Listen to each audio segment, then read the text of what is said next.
só que nós vimos a narrativa de Mateus. Vimos do começo ao fim. No final, nós já tínhamos pegado a sinopse evangélica e já tínhamos mostrado a de Mateus junto à de Lucas, mostrando que os quatro têm narrativas paralelas. É um trabalho que vários autores biblicistas fizeram, e eu acho que um dos melhores é esse do padre Dattler, Frederico Dattler. Então agora, como os três autores, Mateus, Marcos e Lucas, comprometem a fazer uma biografia, leu um, praticamente leu todo. Leu todos, quer dizer, não é assim, exatamente dessa forma, por causa daquelas pequenas diferenças que são detalhes que só para quem é estudioso e quer se aprofundar, mas para quem lê simplesmente o Evangelho não vai nem perceber esse detalhe. Mas quando houver, dos três primeiros, dos sinóticos, a gente vai chamar a sua atenção sobre essas diferenças. Mas a nossa intenção agora é o quarto evangelho. É o evangelho de João. Dattler, didaticamente, já começa aqui fazendo uma coisa extremamente pedagógica. Ele separa o início de cada evangelho em prólogos. Então, o início do Evangelho de Lucas, o de Marcos,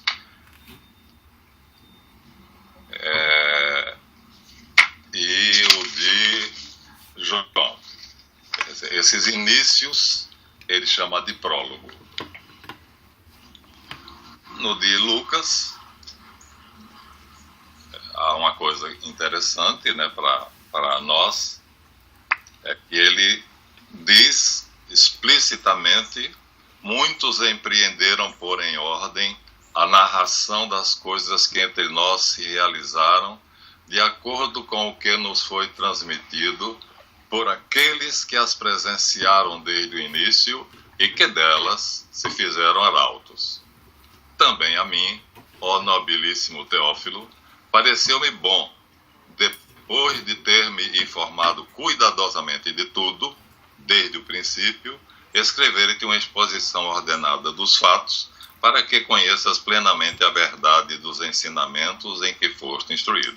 Ele deixa claro que, portanto, ele pegou os dos evangelhos anteriores e ele foi aos lugares onde aqueles fatos aconteceram e inquiriu pessoas que tinham visto os fatos. Ou seja, ele faz um trabalho de conferência para ter certeza que foi daquela maneira. Então, fica uma visão mais científica, mais metodológica, né, mais cuidadosa. Olha, aconteceu a ressurreição de Lázaro, ele foi lá, em Betânia, onde Lázaro morava, ainda tinha muita gente, porque tinham se passado apenas 45 anos da morte, da vida de Jesus toda, 15 anos depois da morte de Jesus, depois da ressurreição, morte e ascensão. Então, 15 anos depois, muita gente estava viva, muita gente que presenciou estava viva. Então, vai lá para poder saber se aconteceu exatamente como os outros evangelistas narram ou se há alguma diferença. Depois disso, ele faz a genealogia de Jesus. Consideravam que ele era filho de José, filho de Eli, filho de Jané, e vai por aí, vindo de José até Deus. Quer dizer, ele faz uma lista mostrando que o pai adotivo de Jesus, então, seria José, e ele sobe, né, de José até Deus, passando por Adão. A intenção dele aqui é passar por Abraão e passar por Davi. É importante para ele, né, esses dois personagens, né, são fonte de referência para todo judeu célebre, né? Então ele era descendente do rei Davi, ele era do sangue de Abraão, a quem foi prometido todas as coisas que Deus prometeu.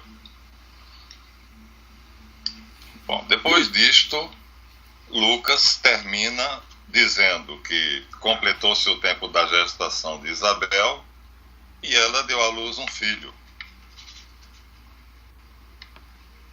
E o menino crescia e se fortificava em espírito, e morava no deserto até o dia de sua manifestação a Israel.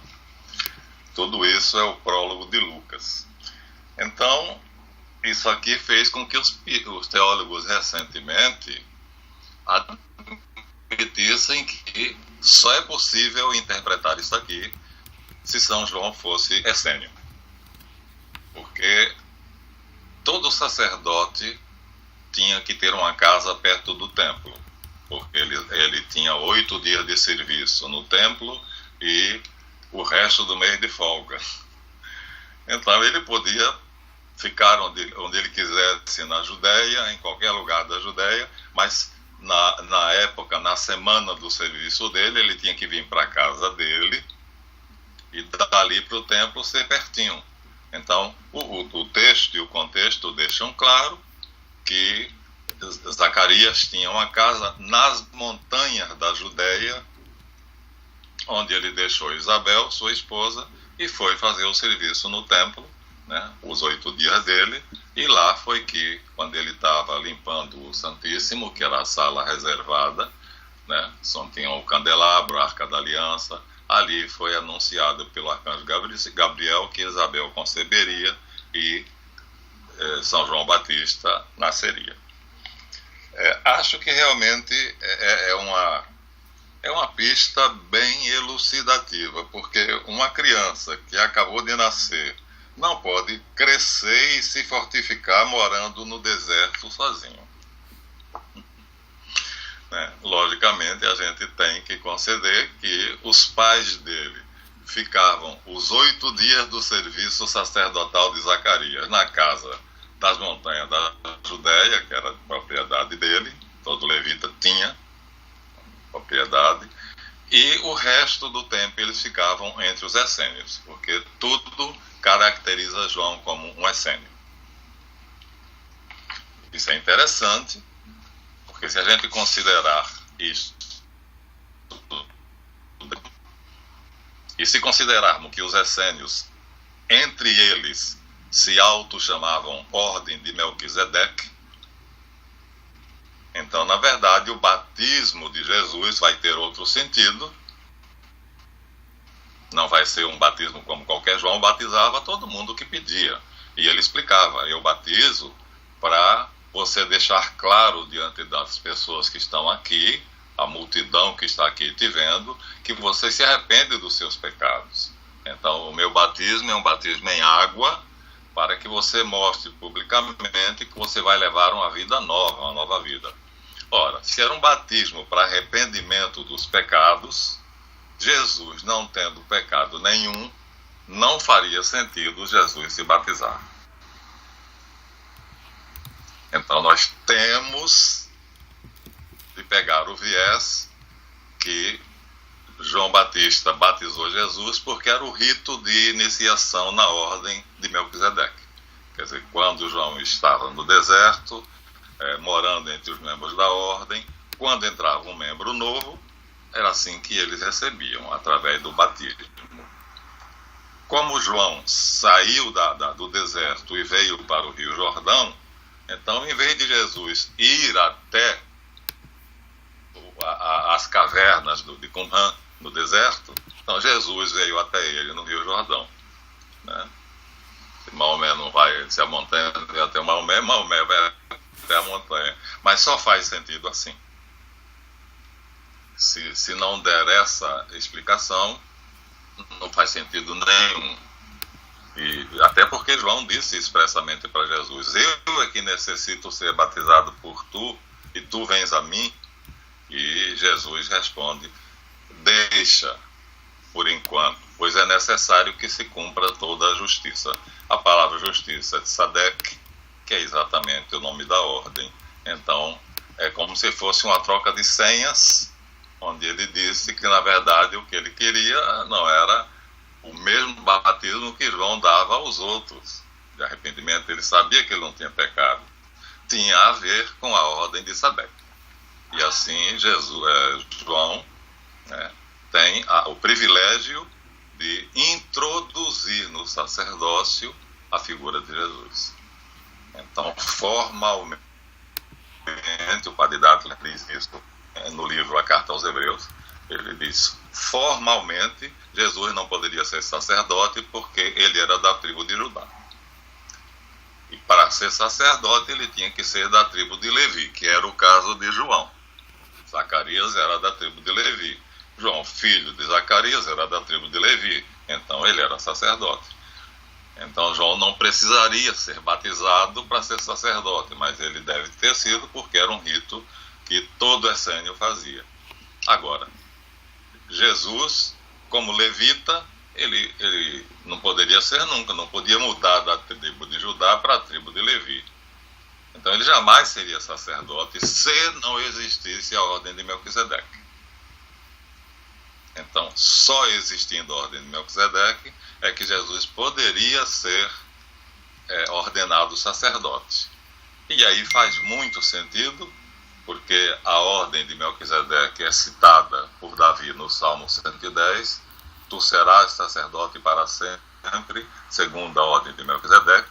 Davi, inspirado pelo Espírito Santo, diz que o Messias será sacerdote da ordem de Melquisedeque, isso no ano 1000. Quer dizer, 1000 anos depois a profecia se cumpre. Tudo encaixa bem direitinho, né? Então, quando a gente vê a Bíblia assim, dessa maneira, fica tudo muito bonito, porque, né, o plano de Deus é assim, não tem falhas, ele é todo certinho, ele tudo encaixa. Davi compõe um salmo no ano 1000, dizendo que o Messias será sacerdote segundo a Melquisedeque, e, cumprido esse tempo, João introduz ele formalmente na ordem de Melquisedeque. Aí ele passa a ser sacerdote mesmo, não da ordem de Levi, não dos levitas, da ordem de Arão, mas de outra ordem. Mas, de qualquer maneira, uma ordem válida, que existia. Então, Deus quis que o filho dele tivesse uma vida como qualquer outro homem, como diz Paulo, exceto no pecado. Então, foi gerado, nasceu de uma mulher, e sofreu, viveu como nós, seres humanos, né? E ele, para ser sacerdote, foi ordenado validamente por um sacerdote na ordem de Melquisedeque. Agora, uma outra particularidade é que a ordem de Melquisedeque, ela tinha um grão-mestre.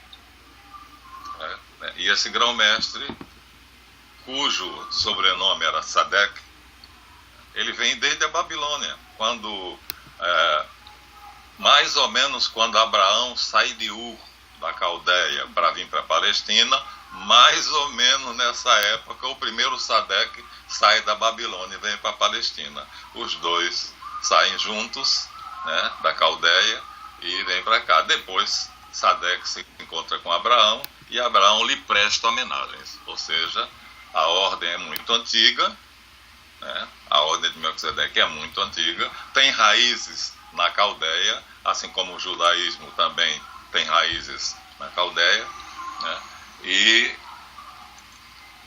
E se Abraão presta honras a Melquisedeque, então Abraão, tendo a dignidade que tinha, porque falava com Deus, recebeu de Deus o nome de amigo, meu amigo Abraão, né? Nas Escrituras, Abraão é chamado o amigo de Deus, né? Então, uma pessoa que tem tais prerrogativas, então prestar homenagem a uma outra pessoa que ele nunca viu e que vem ao encontro dele, quando ele venceu a batalha dos 4 reis para resgatar os parentes dele que tinham sido presos numa guerra lá entre 4 reis lá em Sodoma e Gomorra, Melquisedeque vem ao encontro dele e traz pão e vinho e oferece a Abraão e aos oficiais dele, aos homens de maior confiança, quer dizer, na verdade, celebram a missa. que ele faz a cerimônia, né, da transubstanciação da água do vinho. Isso 2000 anos antes de Jesus Cristo fazer a Santa Ceia, fazer o mesmo na Santa Ceia.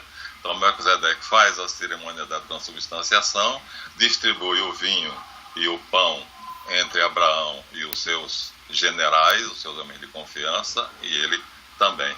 E quando termina essa liturgia, Abraão dá a ele 10% de tudo que possuía, o dízimo, que é uma prova formal de obediência e submissão. Isso tudo na carta aos Hebreus, o escritor diz. Quer dizer, os filhos de Levi, ainda que Levi, né, que é a tribo da qual são constituídos os sacerdotes da época de Cristo, segundo a ordem de Moisés, se transforma na única tribo que pode exercer o sacerdócio. E ainda estavam nos testículos de Abraão, quando Abraão prestou homenagem a Melquisedeque como sendo superior a ele. Então ele diz, em Abraão, todos os levitas prestaram homenagem a Melquisedeque, e logo ele é superior.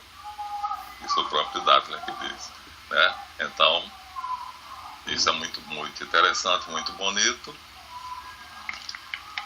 E os outros, então, não tem nenhuma outra coisa a acrescentar. Mas ainda existem teólogos que, assim, oficialmente a igreja ainda não diz que João Batista era essênio. Não fala claramente da ordem de Melquisedeque, embora na ordenação sacerdotal, a última que eu assisti no Vaticano, o Papa João Paulo II ordenou 100 sacerdotes, o número foi 100 rapazes exatamente, e no ritual de ordenação ele diz, tu és sacerdote para sempre, segundo a ordem de Melquisedeque.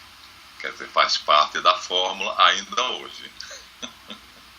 Né? Então, nós somos, todos nós que somos batizados, porque o batismo com água é exatamente a introdução na ordem de Melquisedeque, e o problema era que, desde os primeiros Sadec, né, que a ordem tinha um grão-mestre de sangue, ou seja, um Sadec era grão-mestre da ordem. Mas, no ano 176, quando houve a Revolução dos Macabeus para saírem da dominação síria, os sírios escravizaram os judeus, né, e depois os romanos ficaram assim, de coitado, de mão em mão, sendo escravos sempre. O penúltimo foram os sírios e os últimos os romanos. Depois dos sírios, os romanos. E então, para poder se livrar da escravidão dos sírios, a família dos Macabeus, Matatias Macabeu era o nome do pai, e Judas Macabeu era o filho mais velho.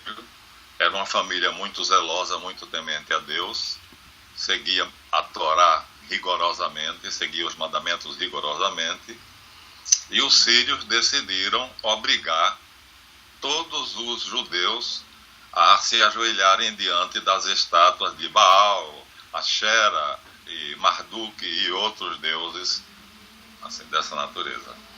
Quando chegaram diante da casa do sacerdote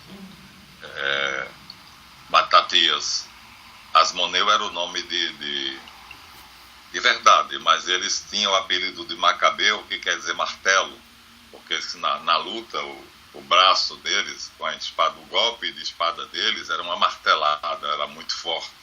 Então ficaram com esse apelido de Macabeus, mas era Asmoneu. Então aí os soldados levaram a família toda para fora de casa, colocaram o ídolo lá de Baal e intimaram todos eles a se ajoelharem diante da estátua de Baal. Bom, para nós hoje isso é um pouco esquisito, mas o sacerdote Matatias e os 4 filhos tiraram as espadas da bainha e mataram os soldados.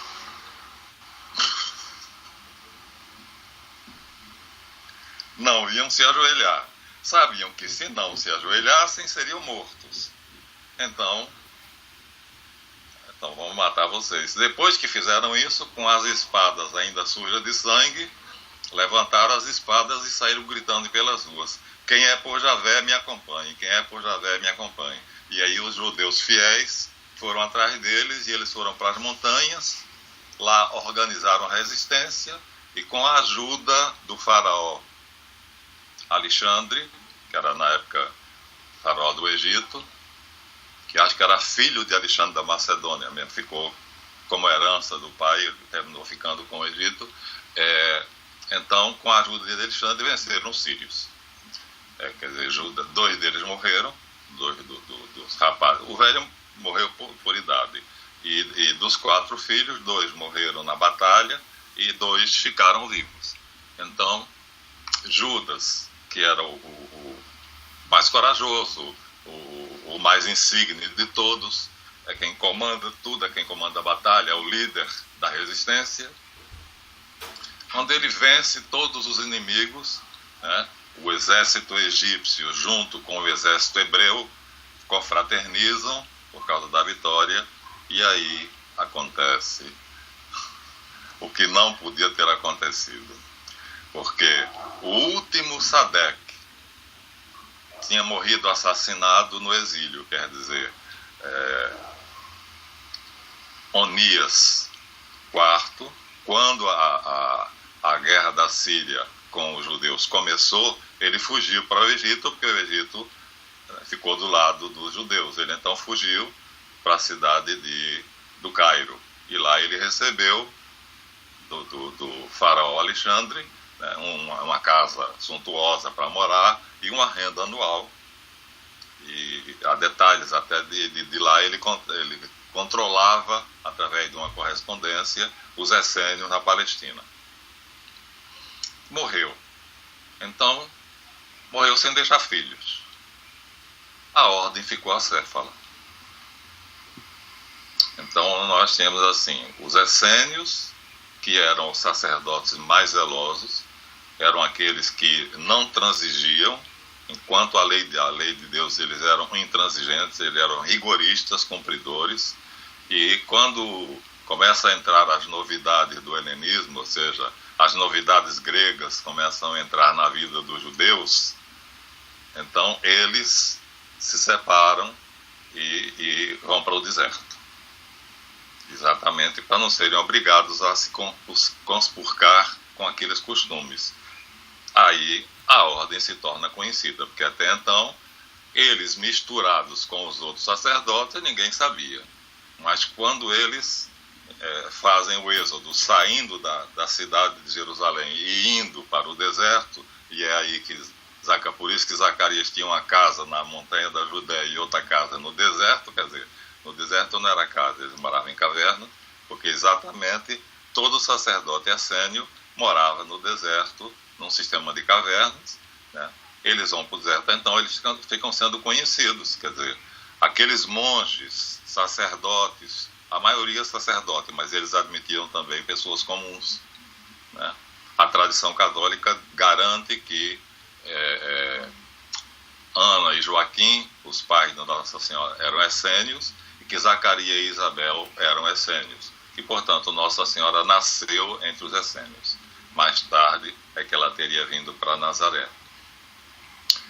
Aí Alexandre, com o intuito de premiar o amigo e selar a aliança, manda confeccionar uma roupa de pontífice e manda de presente para Judas Macabeu. A ordem até então era consanguínea.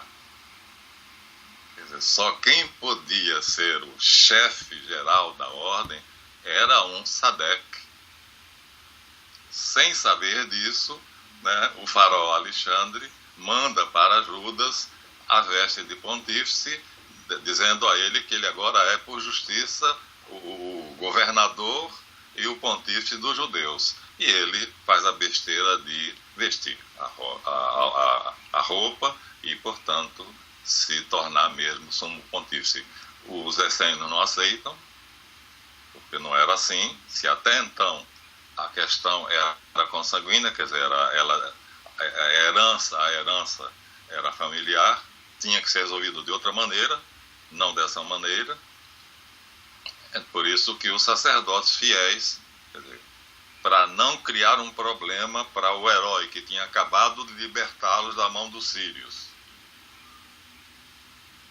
e também não transigir com os preceitos da ordem, que exigia que o sumo governante deles fosse da família do Sadec, eles então saem das cidades e vão para o deserto. E nessa época, mais ou menos 176 a.C. Aí eles ficam sendo conhecidos, antes era uma ordem secreta, a partir daí eles ficam sendo uma ordem conhecida, são perseguidos durante o tempo todo, eles sofrem perseguições exatamente porque as autoridades judaicas desse tempo já têm interesse da fusão dos costumes egípcios, gregos, e já querem, né, a universalidade da cultura, né, a diversidade cultural, eles já querem. Então, quando um grupo se recusa a essa diversidade cultural, geralmente ele é perseguido e é penalizado. E os essênios são o principal grupo que se opõe a essa diversidade cultural.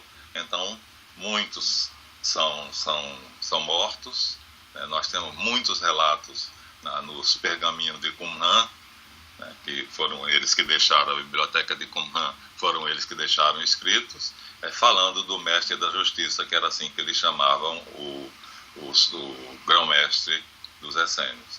Então, quando Jesus nasce, a ordem espalhada do Egito até a Palestina, ela está sem grão-mestre. Então, tem muitos mestres, como o próprio João Batista, mas não tem um grão-mestre, porque Onias IV morreu. A questão aí é, então, quem vai se arvorar na dignidade de grão-mestre dos essênios? Né? Quem é que vai dizer, não, sou eu? Vai ter que provar que é o cara. Porque não vai ser qualquer um que vai dizer, não, então, sou eu que agora vou ser grão-mestre. Não vai ser como Judas Macabeu fez. Então, eles esperavam que, através de um milagre, alguma coisa assim fenomenal, aparecesse um homem, né, que se filiasse à ordem e que depois Deus mostrasse que ele era o grão-mestre. Foi ele o escolhido para ser o grão-mestre. Então, não é por acaso que Jesus Cristo vem para ser ordenado sacerdote da ordem de Melquisedeque por João, e que João já sabe que é ele. Quando batiza Jesus, ou seja, quando introduz ele formalmente na ordem, já sabe que ele vai ser o sumo sacerdote. Só vão ter que esperar o tempo, né? Então, todos os dois já sabem que a ordem vai ter um sumo sacerdote e que será Jesus. Por isso que João diz que a sua dignidade é tão maior do que a minha que eu não sou digno de desatar a correia das suas sandálias, né? E Jesus diz, não, mas é preciso que se cumpra a tzedakah, a justiça, e João batiza ele. Então isso é interessante, mas olha só, no Evangelho não há uma palavra sobre os essênios, nada. A única pista é essa frase de Lucas, que diz que João crescia e se fortificava em espírito e morava no deserto até o dia de sua manifestação, ou seja, até o dia em que ele saiu do deserto para ir batizar no Rio Jordão. Durante esse tempo todo, ele ficou entre os essênios. Quando foi batizar no Jordão, então ele já sabia que o Messias não nasceria no deserto entre os essênios, porque recebeu de Deus a instrução de que o Messias já tinha nascido e já era um homem, já estava adulto, né? E que não viria para o deserto ao encontro dos essênios, que ele fosse ao encontro do Messias. Então ele vai exatamente para esperar que Jesus venha ao encontro dele. Então, é um pedacinho só, mas nos dá aqui a certeza das duas ordens. Por que as duas não... Por que não aparece nenhum registro, nenhum evangelista fala sobre os essênios? Porque eles se misturaram com os cristãos. Quer dizer, foi a ressurreição, né? O fato inusitado foi a ressurreição, quer dizer, todos os essênios que seguiam João Batista, ou quase todos, né, quando Jesus apareceu e foi batizado, depois da tentação no deserto, João mandou que seguissem aquele homem. Até agora vocês seguiam a mim, mas de agora em diante é necessário que ele cresça e eu diminua. Sigam-no. E aí os discípulos de João começam a seguir Jesus e, claro, continuam sendo a ordem de Melquisedeque, continuam sendo a ordem de Melquisedeque porque os cristãos iniciais, os primeiros cristãos, continuam o batismo de João, continuam batizando. Então, o rito que João fazia no Jordão continua sendo costume entre os primeiros cristãos. Paulo foi batizado antes de começar a missão dele, nós temos esse registro, né, nos Atos dos Apóstolos. Então, continua se produzindo a ordem de Melquisedeque, continua proliferando, só que eles se misturam. Quer dizer, o que seria mais tarde o cristianismo, né, recebe esse influxo de novos adeptos dos essênios e todos eles misturados. Aí agora, provavelmente por isso, eles não são citados de modo algum, né? Seria essa, talvez, a explicação. Agora, nós temos o quarto prólogo, o prólogo do quarto evangelho, que é diferente de tudo, porque é um prólogo teológico, como nós já dissemos antes. Aquilo que... Vou ler o texto porque, traduzido por Dattler, vale a pena.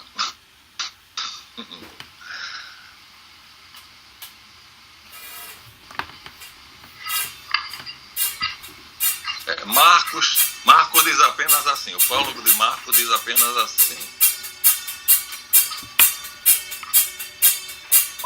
Tá? Princípio do Evangelho de Jesus Cristo, Filho de Deus. Pronto. Ele começa o Evangelho dele assim. João diz, no princípio era o Verbo, e o Verbo estava com Deus, e o Verbo era Deus. Ele estava com Deus no princípio dos tempos.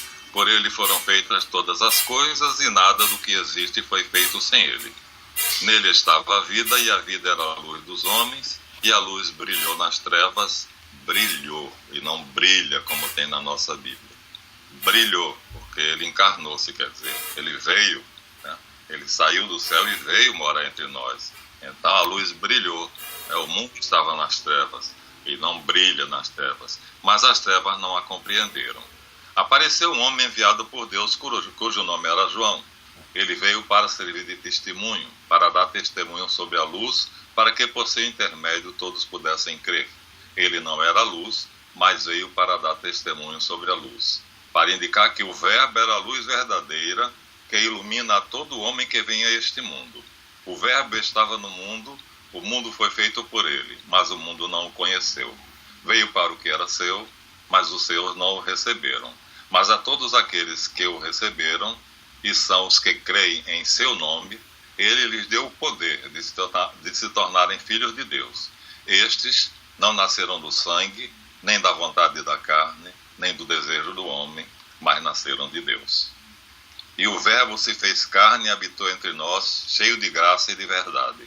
E nós contemplamos a sua glória. Agora é o São João falando. Glória própria do Filho único do Pai. João dá testemunho dele. Agora ele está falando do outro João Batista, né? João Evangelista. E proclama, este é aquele de quem eu disse, aquele que virá depois de mim me precede, porque antes de mim já existia. A pré-existência.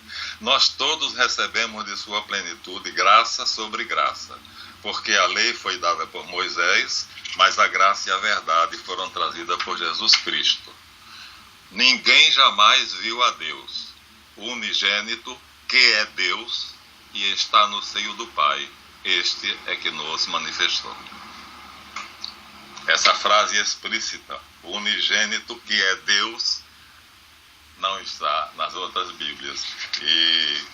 E aqui, a luz que brilhou e não que brilha.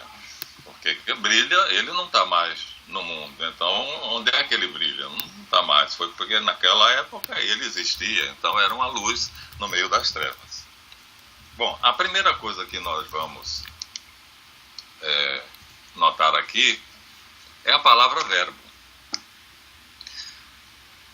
Já havia diversidade cultural, né? Na verdade, os judeus ricos, que se beneficiavam do comércio, da construção e seja lá dos negócios, os gregos, que depois do domínio de Alexandre e da Macedônia nunca mais se saíram da Palestina, quer dizer, muitos se radicaram ali, os romanos e os sírios, que agora também depois do domínio estavam ali. Então nós tínhamos vários povos morando naquele pedaço de mundo, e todos com costumes, língua diferente.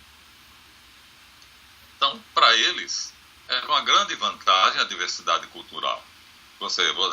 Quer dizer, se eu vou fazer um negócio com você, primeiro eu tenho que saber qual é a sua religião, porque tudo era baseado na religião. Porque se você jura em nome de Júpiter, se você é romano, e eu juro em nome de Javé, se eu sou judeu. Então, cada um tem o seu costume e a sua lei. A coisa era por aí. Então, o movimento no sentido da diversidade ou da mixagem cultural era muito grande. Por isso os essênios eram tão perseguidos. E aí, a explicação tem que estar aí para o fato do apóstolo, do evangelista João, usar a palavra logos. Porque o judeu, o hebreu, não conhecia essa palavra. Essa palavra é grega, era uma palavra extremamente discutida, né? Ela servia para amplos debates na escola de Alexandria, no Egito, né? Na Babilônia, nos grandes centros intelectuais e místicos, né? Ela servia para discussão. O que é o logos?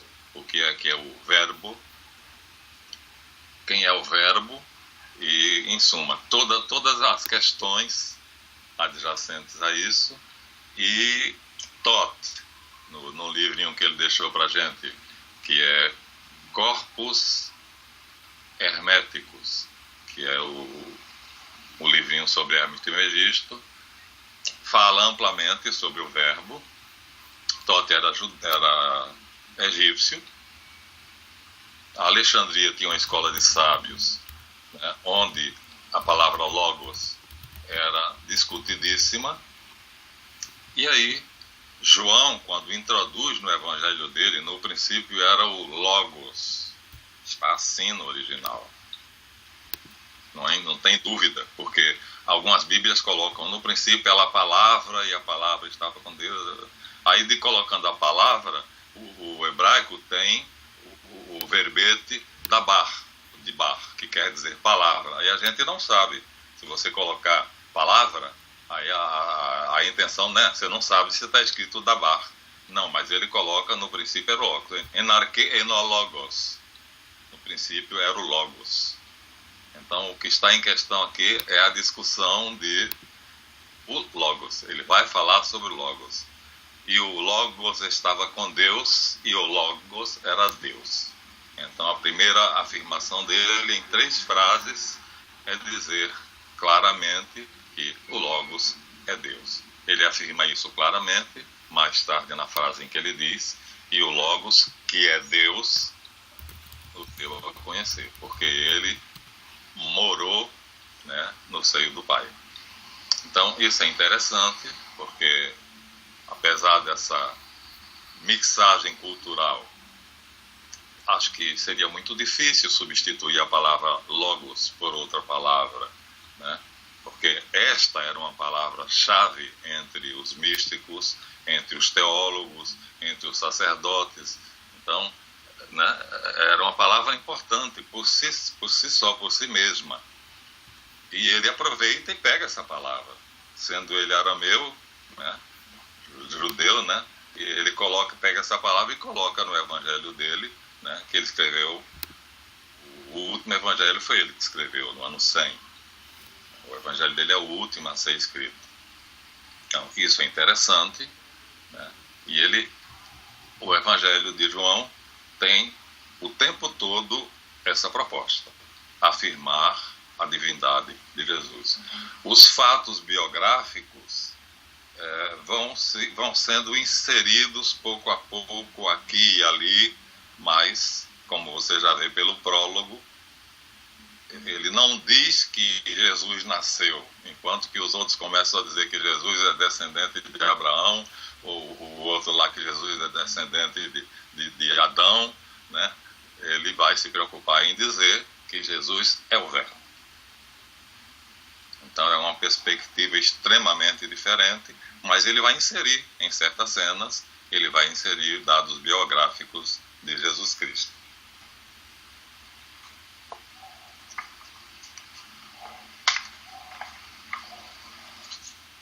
Nascimento de João Batista, que ele vai um pouquinho para trás. Precisamos aqui. Curioso que Marcos,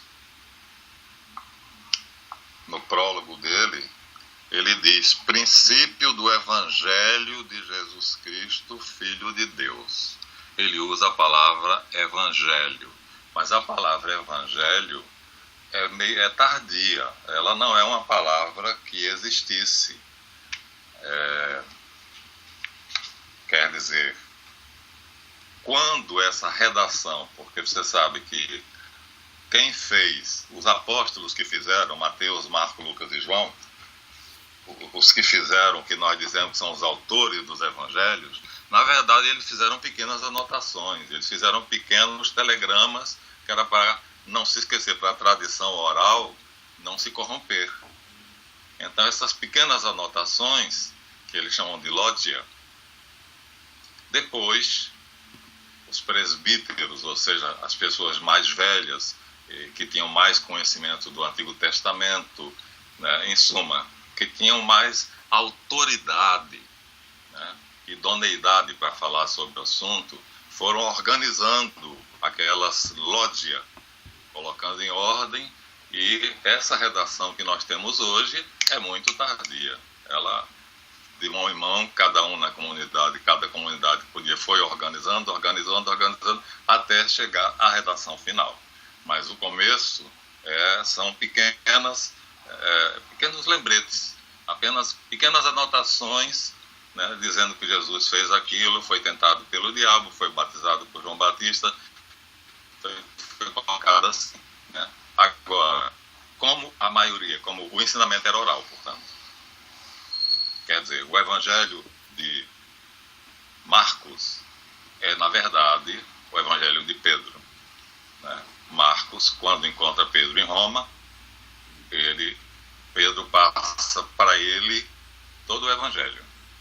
E aí, claro, quando ele pega as anotações de Pedro falando sobre essas pequenas notas, ele vai organizar e dar uma fisionomia mais literária, né? Lucas também não conheceu Jesus, não viu nada disso. Quem passou o Evangelho para ele foi Paulo. E assim por diante.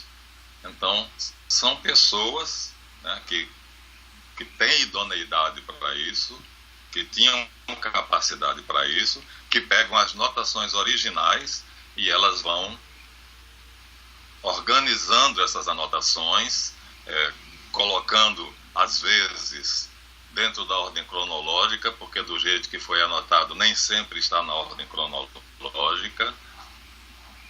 Então deu um trabalho muito grande para se chegar ao que está aqui. O que nós temos certeza é que somente no século IV é que a redação é essa. Então, são 400 anos praticamente de oralidade, com pequenos fragmentos, né, deixados pelos apóstolos ou pelos sucessores dos apóstolos, mas coisas muito pequenas, e esses fragmentos é que vão ser organizados. Quando o Papa Honório finalmente manda São Jerônimo organizar tudo e fazer a tradução da Bíblia para o latim, porque a língua oficial do mundo era a grega, porque Alexandre governou o mundo todo. E aí todo mundo falava grego. Então, tudo era em grego, tudo que se escrevia, a elite falava grego. Mas aí quando Roma tomou o mundo da Grécia, aí chegou uma hora que já não se falava mais grego, pouca gente entendia o grego. Aí o Papa Honório pediu a São Jerônimo que traduzisse a Bíblia, imagina você, do começo ao fim para o latim. Demorou muito, né? Tanto assim que Honório morreu e quem imprimiu, quem assinou a primeira Bíblia impressa foi Clemente. Por isso se chama Vulgata Clementina. Deixa eu te mostrar. É a célere Vulgata.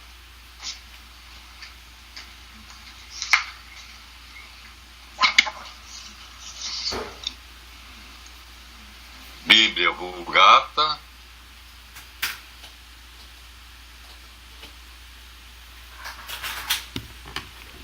chamada Vulgata Clementina, porque foi o Papa Clemente quem imprimiu, e São Jerônimo teve o trabalho de traduzir, porque ele sabia o grego, o hebraico, o aramaico, o latim. Ele era doutor em todas essas línguas.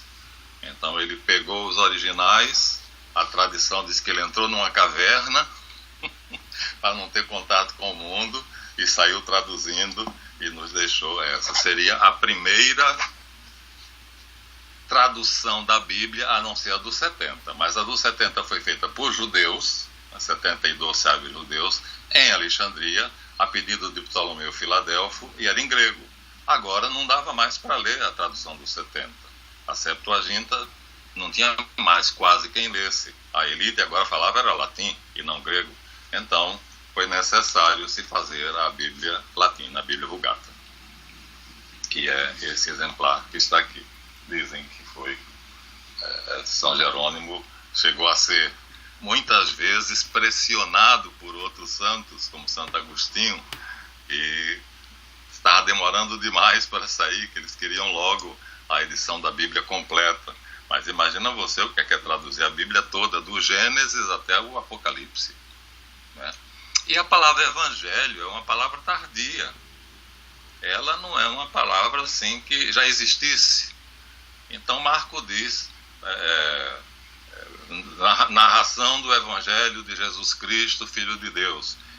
Então isso aí, geralmente essa palavra evangelho, quem deve ter colocado já deve ter sido de segunda mão ou de terceira mão. Não pode ter sido Marcos, porque a palavra não existia na época dele.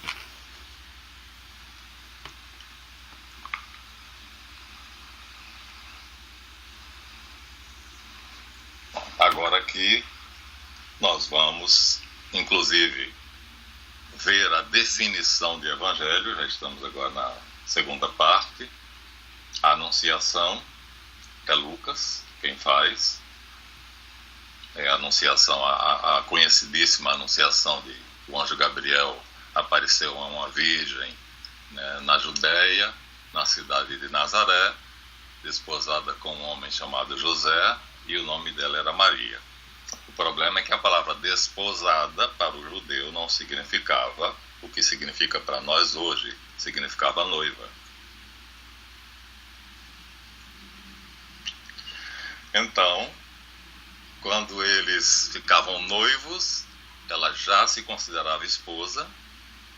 Aí o marido fazia a casa, ela ia morar na casa que já era dela. Lá ninguém morava de aluguel, todo mundo tinha a sua casa, porque a primeira coisa que o noivo fazia, quer casar, então faz a casa. E ela ficava com as amigas mais íntimas, né, que ensinavam ela a cozinhar, a tecer, a fiar, aquelas prendas domésticas, né? E é nessa circunstância é que quando ela engravida, os anjos dizem para os pastores: eis que vos anuncio uma grande alegria que é para todo o povo. A palavra evangelho quer dizer exatamente isso, grande alegria. Aqui, então, ele só vai ser explicado quando os anjos dizem para os pastores, né, que trazem uma um aviso para eles. Já Gabriel já apareceu a Zacarias para dizer que João Batista nasceria, agora aparece para Maria dizendo que o Messias nasceria, e depois aparecem para os pastores, né, dizendo que o Messias nasceu. E aí eles dizem, uma grande alegria. É exatamente o que a palavra evangelho quer dizer, né? O prefixo ev, ou eu, quer dizer bom, né?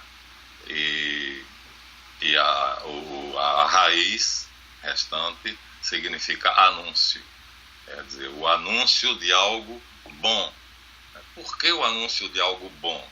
Porque desde que Moisés deu os mandamentos para os judeus, lá no Monte Sinai, 1350 anos antes de Cristo, né, que o judeu vivia debaixo da chibata da lei. Quer dizer, qualquer coisa apedrejava, era assim, quer dizer, tudo era olho por olho, dente por dente e ferida por ferida. Então, Javé era a lei do talião, né? Javé não brincava não, o negócio com ele. Então, eles ficaram sob a lei de Moisés até Jesus. E Jesus, então, como ali o apóstolo João diz, né, porque a lei foi dada por Moisés, mas a graça e a verdade nos vieram por Jesus Cristo. Então, até ali reinou a lei, que não é olho por olho, dente por dente, não é brincadeira não. Matou, vai ser morto, cortou o dedo de alguém, o seu dedo vai ser cortado. Então, essa lei, que era comum a todos os povos, não era o judeu só, né?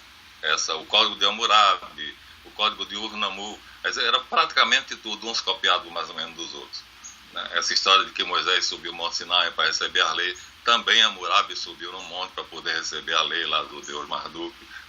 São histórias parecidas, quer dizer, parece que havia uma tradição comum, e dessa tradição todos os grandes líderes, reis, né, monarcas, tiraram dali o que quiseram para reger o seu povo.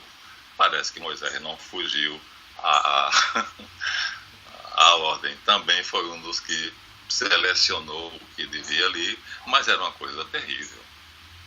Era uma coisa, escravidão por dívida, quer dizer, você tomou um cabrito emprestado para fazer alguma coisa e para pagar no dia tal. Não pode pagar, então não tem problema, vai ser escravo da pessoa que lhe emprestou o cabrito até o tempo que o juiz determinar para você pagar o cabrito com seu trabalho. Escravo mesmo, né? Servo, fazendo o que o cara mandar, como se você fosse nada, não tem ninguém. Então, a partir daí, vir um outro Moisés, que anuncia agora que Deus é bom, né? Quer dizer, não é mais Javé. Quer dizer, que a lei de Javé foi abolida, que não vai haver mais esse rigor da lei, né? É outra lei, o amai-vos uns aos outros, né? Então, é uma novidade, né, que derruba a lei de Moisés, derruba o culto, como diz a carta aos Hebreus, né? Novo sacerdócio, novo culto, nova lei. Então Jesus traz um novo sacerdócio, a ordem de Melquisedeque no lugar da ordem dos levitas, novo culto, porque o que ele vai fazer completamente diferente do que os judeus fazem na sinagoga, né? E então, por isso que o anjo, quando o anjo diz para os pastores que vos anuncio uma grande alegria, quer dizer, o tempo de Javé acabou. Esse tempo da escravidão da lei acabou. Vai começar outro tempo, o tempo do perdão, o tempo da misericórdia. Deus vai ser apresentado como sendo essencialmente amor, como sendo apaixonado por nós, né? Aquela figura daquele Deus raivoso, irado, esperando que você errasse para te dar uma chibatada, uma chicotada, né? Aquilo tudo vai desaparecer e vai surgir uma nova religião baseada no perdão e na misericórdia divina. Um outro Deus, praticamente, né? A gente vai conhecer quem é Deus realmente, por isso o apóstolo João diz Ninguém jamais viu a Deus, o Filho, que é Deus, está no seio do Pai, esse nos deu a conhecê-lo. Quer dizer, agora nós vamos saber quem é Deus. Antes era o demiurgo. Javé, na verdade, era um intermediário. Então, aí já você vê uma palavra só que Marcos coloca, evangelho, já nos permite saber que não foi ele que escreveu aquela palavra. Mas a igreja não tem problemas com isso, porque a pessoa que colocou, que substituiu a palavra lá, aquele início da narração da vida de Jesus Cristo, Filho de Deus, uma coisa dessas, aí alguém colocou no lugar de narração evangelho, porque a palavra evangelho então já era conhecida.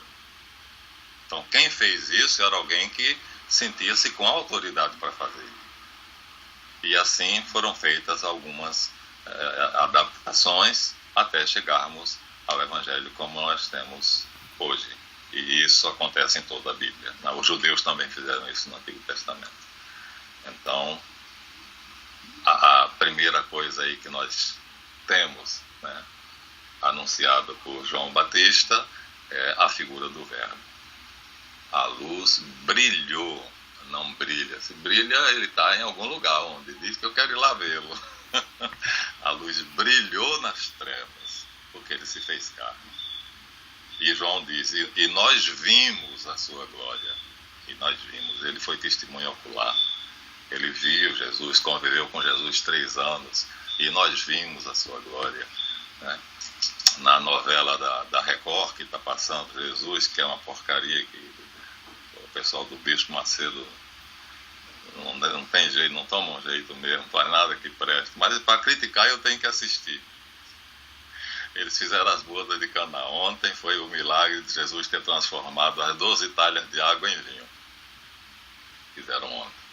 Então, mas assim, tudo estropiado, tudo diferente. Eu te disse, Maria tem Jesus urrando de dor. Então, tá por aí. Mas, obviamente, o que João Evangelista quer dizer é: este homem não é um homem qualquer. Este homem é Deus. Como é que uma pessoa vai acreditar nisso é outra história. Porque a ordem dele foi expressa: ide pelo mundo inteiro anunciando a boa nova a toda a criatura e batizando em nome do Pai, do Filho e do Espírito Santo. Então ele manda dizer: vai e diga. O problema, se o outro vai acreditar, isso é comigo. Agora você tem a obrigação de dizer. É complicado você imaginar que Deus, ser infinito, ligou-se a um ser humano que nasceu, que foi gerado como um bebezinho comum, como você gerou a sua menininha, e como todo mundo é gerado. Quer dizer, a mente deste ser humano está aberta e em conexão direta com Deus. É um negócio assim, para o judeu era a maior heresia. Dizer que um homem era Deus era a maior heresia, porque não cabia na mente do homem. Deus não cabe na mente do homem, né? Aí a Igreja Católica vai dar essa solução falando da união hipostática. É a união do Verbo com Jesus, o homem Jesus unido ao Verbo. Mas João já começa colocando os pingos nos is. Ele é Deus.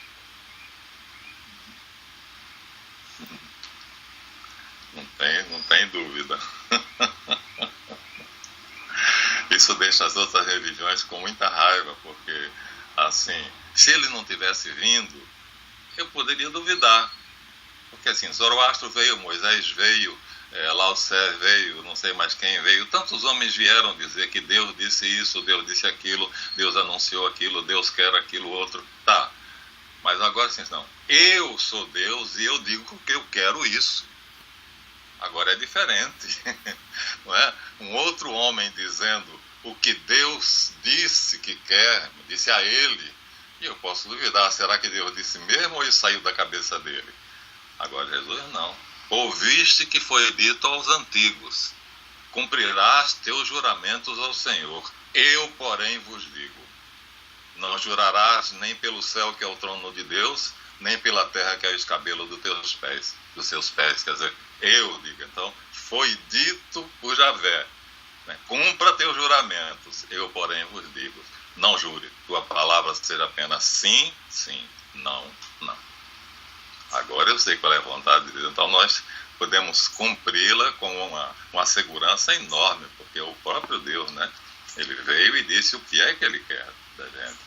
Então, isso é difícil de muitas religiões aceitarem. Mas, paciência. O importante é que a gente aceite. Tá bom. Continuamos na próxima quinta-feira, se Deus quiser. Maravilha. Muito obrigada. Obrigado a você, querida. Bom final de semana para todos. Amém.